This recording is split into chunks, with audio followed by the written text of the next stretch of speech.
बिस्मिल्लाहिर्रहमानिर्रहीम। My dear students, अस्सलाम वालेकुम। आप देख रहे हैं math with Jasir Rafat. Dear students, second year Karachi board exercise 2.4 के हमने 4 इम्पॉर्टेंट क्वेश्चंस को सिलेक्ट किया है which are most important questions for point of your forthcoming exam. उनमें से हमने क्वेश्चन नंबर 8 लिया है और वन बाय वन हम डिस्कस करते हैं। We have selected 4 important question of exercise 2.4 second year Karachi board. कह रहा है the slope of a line is -3/4। Find the equation of the perpendicular line which passes through the -6, 2। अब यहाँ दो line से एक का स्लोप दिया हुआ है और जिसकी इक्वेशन फाइंड करनी है उसका पॉइंट दिया हुआ है आपको, ठीक है। तो और दो लाइंस आपस में क्या है, परपेंडिकुलर है। तो हम लेट कर लेते हैं कि M1 जो है be the given slope,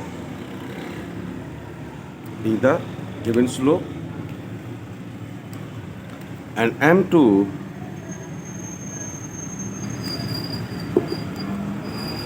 be the slope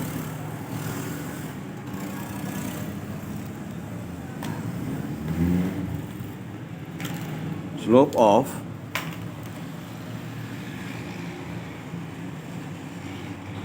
required line. Be the slope of required line.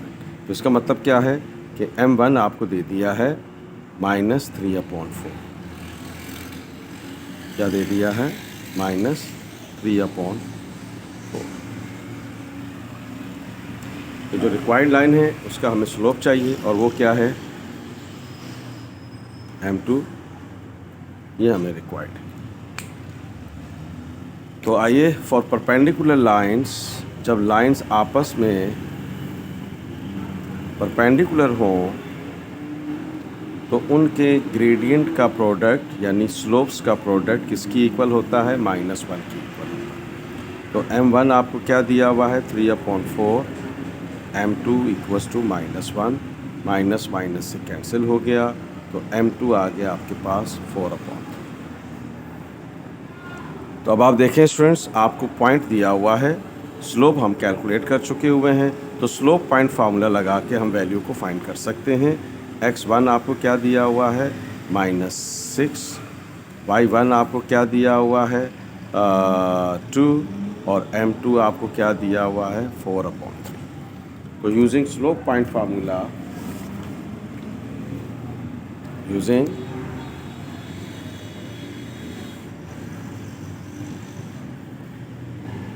by using slope point form, y minus y1 equals to, अब यहाँ M2 यूज़ कर रहे हैं तो M2 लिखेंगे, x माइनस x1। ये है हमारे पास स्लोप पॉइंट फार्मूला। तो y माइनस y1, तो x1 y1 आपको दिया हुआ है, y1 2 दिया हुआ है। स्लोप यानी कि ग्रेडियंट हमने कैलकुलेट किया था 4/3 x और -6। ये 3 डिवाइड हो रहा है, इधर आकर मल्टीप्लाई हो जाएगा। ये हो गया 4 + 6, 3y, 3 2 = 6, 4x और 6 4 = 24। सब कुछ तरफ शिफ्ट कर दीजिए तो यहाँ 0 बच गया। 4x - 3y + 24 + 6, तो ये हो गया 4x माइनस और +30 = 0। This is the required line. आइए नेक्स्ट क्वेश्चन पे चलते हैं। ओके स्टूडेंट्स, कह रहा है कि a line which passes through the mid point of the line segment bounded by -2, 3 and 6, -1। यानी कि ए जो है मिड पॉइंट है इन दो सेगमेंट्स का, and B is the point at 3/4 of the distance from this point to this point. Find the equation of A. अब आप देखें कि हम लेट कर लेते हैं पहले तो पॉइंट्स को, कि हम पहले पॉइंट्स को ले लेते हैं P -2, 3। दूसरा पॉइंट ले लेते हैं Q 6, -1। इन दो पॉइंट्स को हम कह देते हैं RS 4, 3, RS 0, -3 है S। अब आइए हम डायग्राम से थोड़ा इसको एक्सप्लेन कर देते हैं कि क्वेश्चन में क्या कह रहा है। अब देखें कि क्वेश्चन में कह रहा है कि ये P है और ये Q है। कह रहा है इसका जो मिड पॉइंट है वो A है। A क्या है? इसका मिड पॉइंट। A इसका क्या है? मिड पॉइंट है। कह रहा है कि RS दूसरी लाइन है जो कि गिवन है। RS ये आपका 0,-3। कह रहा है कि ये जो पॉइंट B है ये 3/4 है। 3/4 का मतलब क्या हुआ? 4 हिस्से, 3 एक तरफ और 1 एक तरफ, ये यूं। ठीक है स्टूडेंट्स, ये ख्याल रखिएगा। क्वेश्चन में क्या कह रहा है कि 3/4 the distance from this point two this point. तो अब 3/4 का मतलब क्या है? 4 हिस्से, 3 एक तरफ, 1 एक तरफ, और ये हो गया पॉइंट B। तो क्वेश्चन में कह रहा है find the equation of AB। तो अब इक्वेशन ऑफ AB कैसे आएगी? पहले हमें A पॉइंट फाइंड करना पड़ेगा। तो A क्या है? Mid point of PQ। तो इसका मतलब है कि मिड पॉइंट का फार्मूला लगाएंगे तो A आ जाएगा। B क्या है? अब रेशो फार्मूला लग रहा है तो हम यहाँ रेशो फार्मूला लगा के B की वैल्यू निकाल लेंगे। तो अब आइए हम पहले पॉइंट A निकालते हैं। Here A be the mid point of PQ। तो फिर मिड पॉइंट का फार्मूला लगा लेते हैं। क्या होगा? x1 plus x2 divided by 2, y1 plus y2 divided by 2। Formula लग गया तो इसकी वैल्यूज़ निकाल लेते हैं। ये हो गया x1 y1, यहाँ पॉइंट लिख लीजिए ताकि आपको आसानी रहे। ये हो गया -2 प्लस 6/2 और ये हो गया जी 3 - 1/2। तो आप देख रहे हैं कि A के कोऑर्डिनेट्स आ गए, 6 में से 2 निकल गया तो 4 बचेगा। 4 डिवाइडेड बाई 2 2 हो गया। 3 में से 1 निकल गया, 2 बच गया। 2/2 क्या होगा? 1। तो A के कोऑर्डिनेट्स हमने फाइंड कर लिए 2, 1। अब आप देखें स्टूडेंट्स, A चूँकि मिड पॉइंट था तो मिड पॉइंट का फार्मूला लगा के हमने A निकाल लिया। अब B क्या है? पॉइंट ऑफ डिवीजन है which is not the mid point. तो that means we have to use the ratio formula. तो फिर ये क्या कहलाएगा? इसको हम कहेंगे ये M1 है और इसको हम क्या कहेंगे? ये M2 है। तो रेशो फार्मूला लगाते हैं और B के कोऑर्डिनेट्स को फाइंड कर लेते हैं। तो अब आइए हम रेशो फार्मूला लगा लेते हैं। रेशो फार्मूला क्या है हमारे पास? x is equals to, using, यहाँ लिख लेते हैं, यूजिंग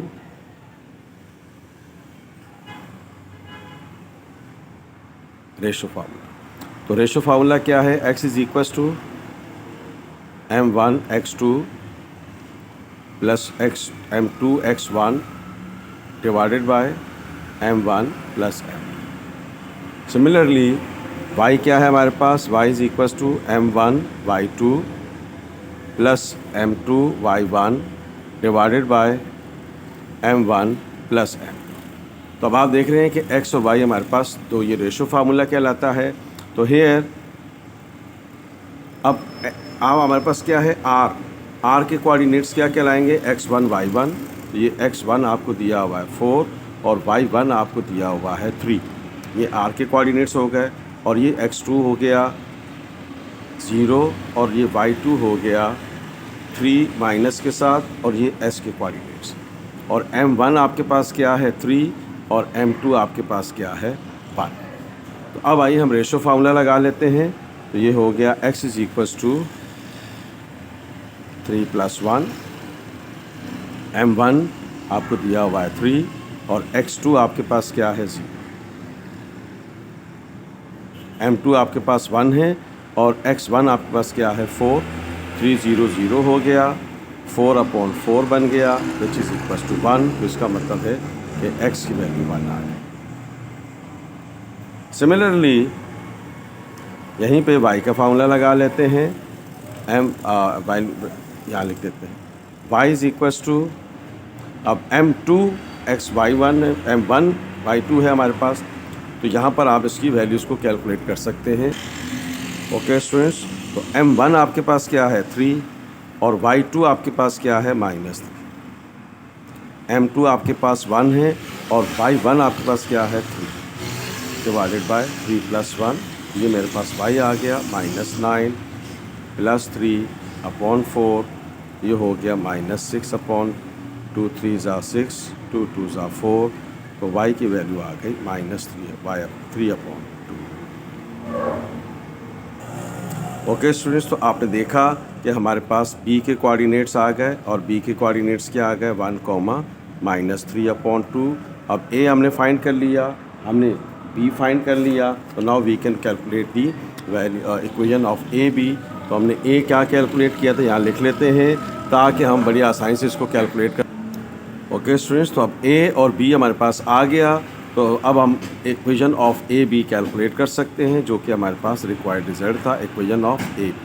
तो पहले हमने a फाइंड किया यूजिंग मिड पॉइंट फार्मूला, फिर हमने b फाइंड किया यूजिंग रेशो फार्मूला। अब हम equation of A B find कर रहे हैं जो कि रिक्वायर्ड है हमारे पास। तो अब a के कोऑर्डिनेट्स को आप कह दें कि ये x1 है और ये y1 है, ये हो गया x2 y2। तो using 2 point formula, using 2 point formula, y minus y1 equals to y2 minus y1 divided by x2 minus x1 x minus 1। ये हो गया y minus 1, ये हो गया y2 minus y1 और ये हो गया x2 minus x1 x minus x1, y2 minus y1 divided by x2 minus x1। अब आप देखें स्टूडेंट्स, ये हो गया 2 1 ज़ा 2, तो ये हो गया -5/2 और नीचे -1 बच गया, तो x -2, ये माइनस माइनस से कैंसिल हो गया। ये 2 डिवाइडर 1 की तो कोई इंपॉर्टेंस नहीं रही, तो ये 2 डिवाइड हो रहा है, तो ये इधर आकर मल्टीप्लाई हो जाएगा, तो ये हो जाएगा 2 - y = 5 x - 2। तो ये हो गया 2y - 2 5x - 10, सबको उस तरफ शिफ्ट कर दें, तो ये हो गया 5x - 2y - 10 + 2। तो ये मेरे पास इक्वेशन आ गई = 0। This is the required equation of A B. ये हमारे पास क्या आ गई, इक्वेशन ऑफ ए बी आ गई। अब आइए नेक्स्ट क्वेश्चन पे चलते हैं। Okay students, a very important question here again, the same exercise, question number 19।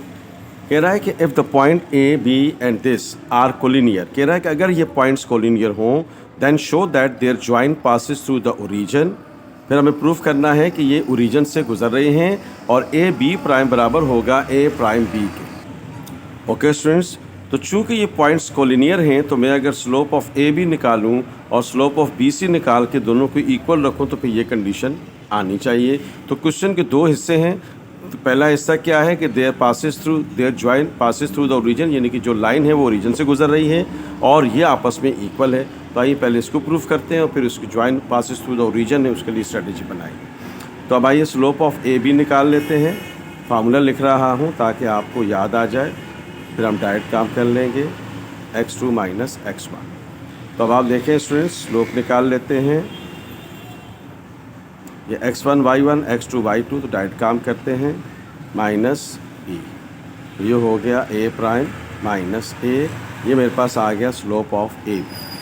फिर हम स्लोप ऑफ बी सी निकाल लेते हैं, डायरेक्ट निकाल लेते हैं y - y2 - y1, यानी कि b minus B prime minus B prime और a minus A prime minus A. तो ये हो गया slope of B C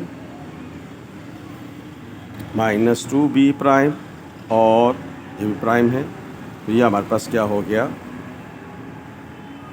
a - 2a prime. तो आप देख रहे हैं कि ये दोनों ग्रेडियंट्स हमने निकाल लिए। फॉर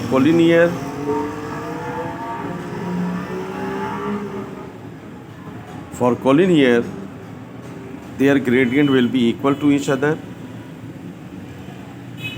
ग्रेडियंट्स क्या है, आपस में इक्वल होंगे। इक्वल करके फिर हम इस कंडीशन को यूज़ करते हैं। ओके स्टूडेंट्स, तो m1 किसकी इक्वल है, m2 की इक्वल है। तो फिर m1 क्या है हमारे पास, b prime minus b divided by a prime minus a, किसकी इक्वल है, B minus 2b prime divided by a minus 2a prime. Cross multiply करके मल्टीप्लाई कर देते हैं। प्राइम का ख्याल रखिएगा। ये हो गया minus 2b prime and a prime minus a। Multiply कर दें तो ये b प्राइम a से मल्टीप्लाई होगा तो क्या हो जाएगा a b प्राइम। ये b प्राइम इससे मल्टीप्लाई होगा तो 2a prime b prime. This is the ordinary multiplication. Minus b a से मल्टीप्लाई होगा तो माइनस a b हो जाएगा। Minus minus plus 2 1s are 2a prime b। अब इसको मल्टीप्लाई करते हैं तो ये हो जाएगा a प्राइम b और ये हो जाएगा माइनस a b। फिर इसकी टर्न आएगी तो ये हो गया minus 2a prime b prime और ये minus minus plus 2a b prime. तो अब आप देख रहे हैं कि 2a प्राइम b प्राइम ये फैक्टर लेफ्ट हैंड साइड, ये right hand side with the same sign cancel हो जाएगा। ये फैक्टर इससे कैंसिल हो जाएगा। तो आपके पास क्या बच गया a b prime plus 2a prime b और यहाँ बच गया a b plus 2a b prime. इसको इधर शिफ्ट कर लेते हैं और इसको इधर शिफ्ट कर लेते हैं ताकि ये लाइक टर्म्स को करीब करके हम माइनस कर सकें। तो अब देखिए डियर स्टूडेंट्स, ये हो गया आपके पास A B prime minus A B. तो ये हो गया, माइनस कर लिया, 2 में से 1 निकल गया। तो क्वेश्चन का पहला हिस्सा, दूसरा हिस्सा हमने पहले प्रूफ किया कि A prime B it is equals to A B prime.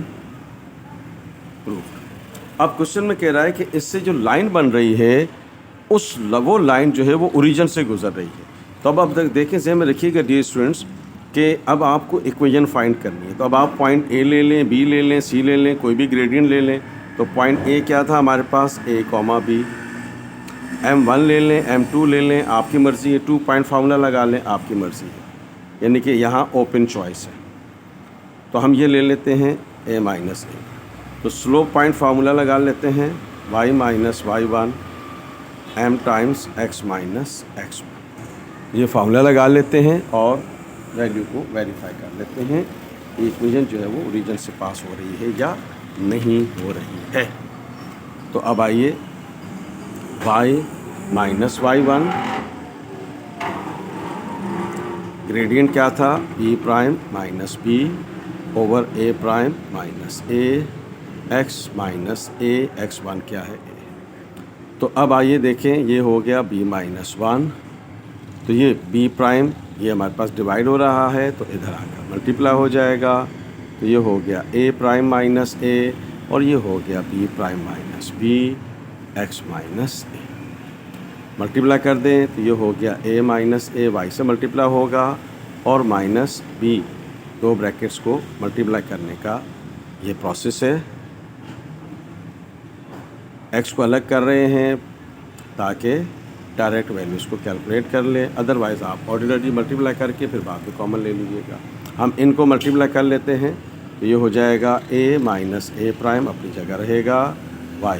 इसको मल्टीप्लाई कर लेते हैं तो ये हो जाएगा a prime b minus minus plus a, b minus b prime और ये हो गया a b prime minus minus plus a। तो अब आप देखें students, A plus A B left hand side right hand side cancel हो गया। अब आपके पास क्या बच गया, A prime Y minus A prime B is equals to B prime minus B of X minus A B. अब इसी क्वेश्चन में हमने क्या प्रूफ किया था कि ए प्राइम बी किसकी इक्वल है, ए बी प्राइम के।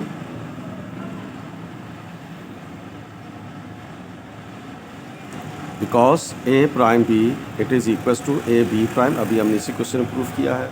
ये फैक्टर भी कैंसिल आउट हो गया। तो ये आ गया आपके पास y b minus B prime x। अब देखें ये लाइन ओरिजिन से गुजर रही है क्योंकि यहाँ कांस्टेंट टर्म नहीं है। तो अगर हम x और y 0 0 रखेंगे तो left hand side equal to the right hand side हो जाएगा। तो this means this join passes through the origin. This joint passes through the origin. तो क्वेश्चन में कह रहा था प्रूव करने के इनसे जो लाइन बन रही है वो ओरिजिन से गुजर रही है, ये हमने प्रूव कर दिया। आइए इसके नेक्स्ट क्वेश्चन पे चलते हैं। ओके स्टूडेंट्स, क्वेश्चन में कह रहा है determine the equation of the line which passes through the point this and has the sum of its intercepts equals to 3।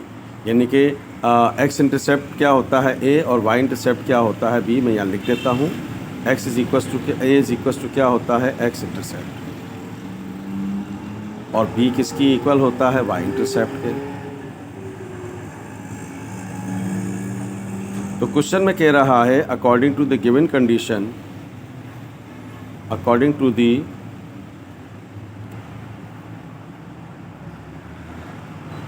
Given condition,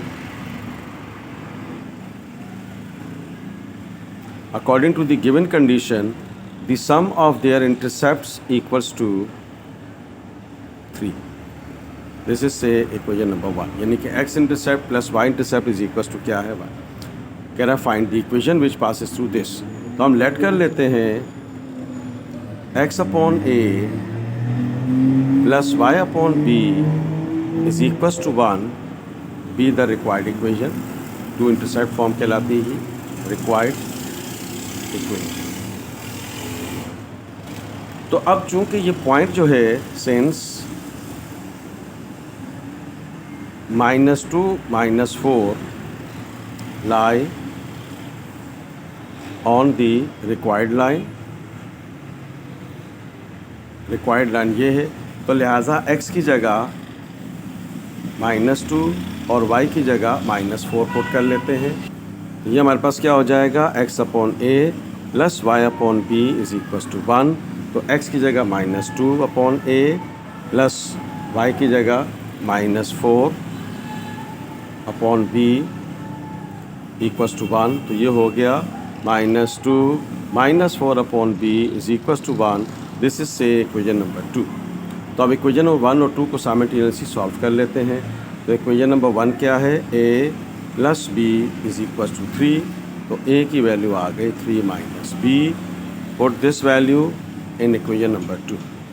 तो इक्वेशन नंबर 2 क्या है dear students, -2 upon a -4 upon b is equals to 1। तो -2, अब a की जगह हमने लिख दिया -3। तो ये हो गया b टाइम्स, ये हो गया -2b -4। तो सिंप्लीफाई कर लिया हमने, इसका एलसीएम ले लिया, मज़ीद सिंप्लीफाई कर लेते हैं। 4 3 = 12 minus minus plus 4b equals to b times 3 minus b। आइए आगे चलते हैं। तो ये हो गया आपके पास 2b -12, 2b -12, और ये हो गया इक्वल्स टू 3b, मल्टीप्लाई कर दिया इसको, और माइनस b इसको। तो अब आप देख रहे हैं स्टूडेंट, सबको इस तरफ शिफ्ट कर दीजिए। तो ये हो गया b² plus 2b minus 3b -12 equal to 0। तो ये हो गया b² minus b equal to 0। Factors बना लेते हैं। 4 3 = 12। तो ये हो गया इक्वल टू 0। तो ये हो गया b -4। 3 कॉमन ले लेते हैं, b -4 इक्वल टू 0। तो ये हो गया b -4 b + 3 इक्वल टू 0। तो b -4 equal to 0, b + 3 equal to 0। तो b की वैल्यू 4 आ गई और b की वैल्यू -3 आ गई। इसका मतलब क्या है कि a भी 2 आएंगी और इक्वेशन भी 2 बनेगी। तो put b equals to 4 in equation number 1। और इक्वेशन नंबर 1 क्या थी, a + b इक्वल्स टू 3। तो ये हो गया 4 इक्वल्स टू 3। तो ये हो गया 3 - 4। तो a की वैल्यू -1 आ गई। तो पहला ऑर्डर पेयर हमारे पास क्या बन गया, -1,4। अब हम b की वैल्यू -3 पुट कर देते हैं। Put b equals to -3 in equation number 1। Again a + b equals to 3 था, -3 इधर आकर +3 हो जाएगा। तो a की वैल्यू आ गई 6। तो दूसरा ऑर्डर पेयर बन गया 6, -3। तो तो अब आप देख रहे हैं कि हमारे पास दोनों इंटरसेप्ट्स आ गए। हमने इक्वेशन को क्या लेट किया था, x upon A plus Y upon B is equals to 1। तो पहला ऑर्डर पेयर हम ले रहे हैं -1,4। तो x की जगह a आपके पास -1, y अपॉन 4 आ गया, तो ये हो गया -4x plus Y upon 4 equals to 1। तो ये पहली इक्वेशन हमारे पास बन गई। सबको उधर शिफ्ट कर दें, ये हो गया 4x minus Y plus 4। This is the first equation when we have to use this point. तो अब आइए स्टूडेंट्स कि हम अब देख लेते हैं कि नेक्स्ट पॉइंट हम देखें इसका। Okay students, again same situation here, y upon B is equals to 1। तो x upon 6 plus Y upon -3 equals to 1। तो ये हो गया प्लस माइनस माइनस 6 एलसीएम आ गया, तो ये x हो गया 3 2 ज़ा 6 इक्वल टू 1। तो ये हो गया x -2 equal to 6।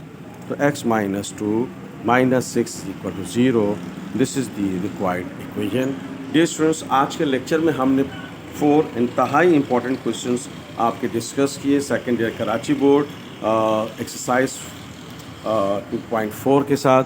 If you like this video, please share it and subscribe my channel. मैं Yasir Rafat. Thank you so much. दुआ में याद रखिएगा। अल्लाह हाफ़िज़।